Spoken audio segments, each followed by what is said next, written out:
Now, South Korea was supported by more than a dozen UN member nations during the Korean War, who sent some 300,000 troops. A ceremony was held over the weekend in Seoul to honor those veterans. Our Cha Sang-mi was there to meet with some of them and their family members who came back to South Korea for the occasion. June 25, 1950. That's the day the Korean War broke out, when North Korea, backed by the Soviet Union and China, invaded the South. The 3-year-long war devastated the peninsula. Estimates vary, but most historians agree that several 100,000 soldiers and more than 1.5 million civilians lost their lives. 16 UN member nations, including the United States, the United Kingdom, and Australia, came to the aid of the South, committing troops to push back the advancing enemy forces. The Korean War ended with an armistice agreement, yet we are still technically at war.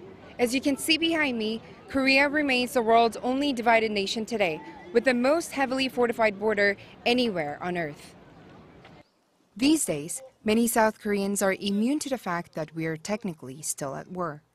But to remember this day, various events are taking place around the country. One of which is the memorial service held at the Seoul National Cemetery to honor the patriots and veterans.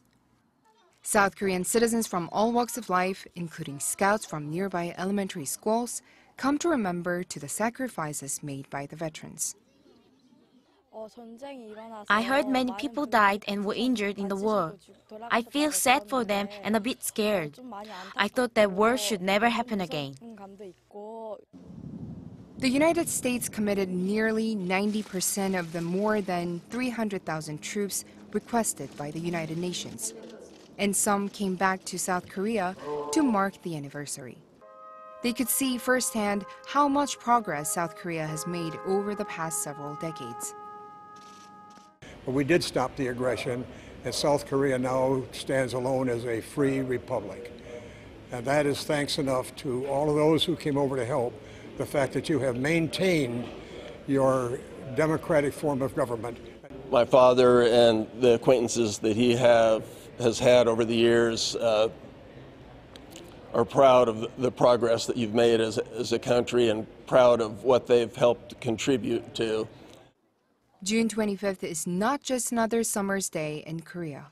It's a day to pay tribute to the heroes and the past generations who helped mold South Korea into the prosperous and vibrant democracy it is today. Cha Sang-mi, Arirang News.